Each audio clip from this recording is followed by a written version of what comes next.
This is my version of a time-lapse rail made out of aluminum angles.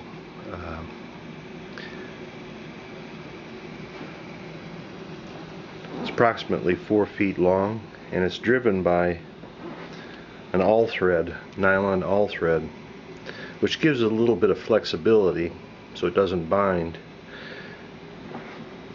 The sled I used door rollers, nylon. Seems to work very well. I stuck a level on there so that I get approximately level.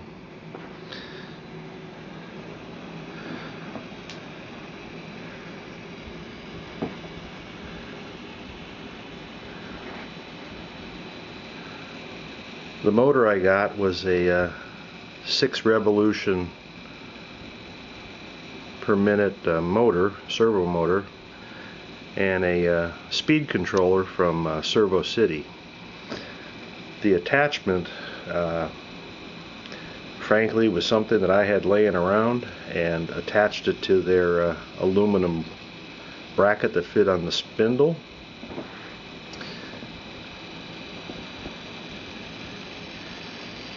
Run by a small, right now, small wet cell battery. I'm going to consolidate some of the wiring so that it looks a little bit less DIY.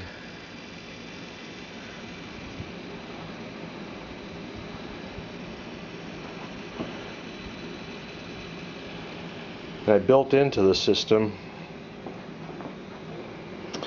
kill switch,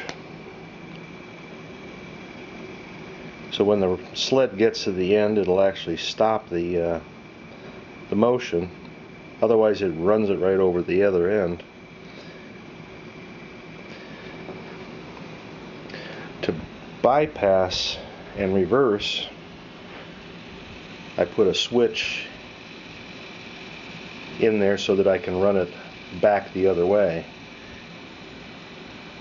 I will eventually get a kill switch put on this side, but frankly the wiring is a little bit beyond me.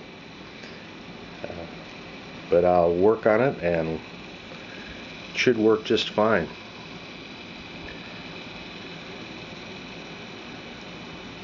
I must say the all thread was an idea of my wife's, and works better than string and belts.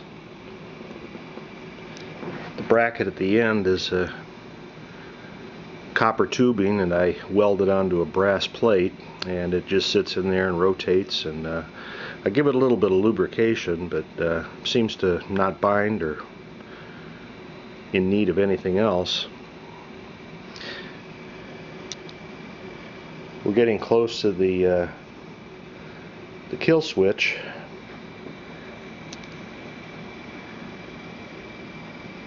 I stuffed a piece of cork in the end of that tube, and momentarily you'll see it depress and shut the motor down.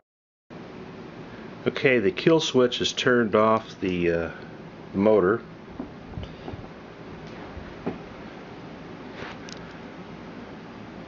Now by pressing the switch,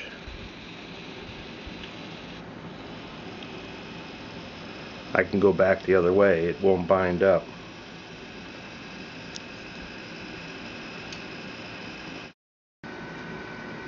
Now, as you can see, it's going back the other way.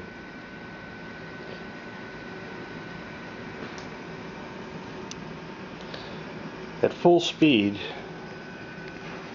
the 6 RPM motor gives me a track of about 2 hours. At the slowest rate, I can cut it down to 8 hours.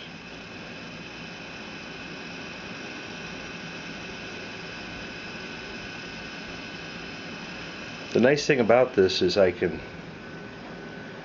disconnect it from the slide, the all thread, and make it into just a photographic slider, free flowing.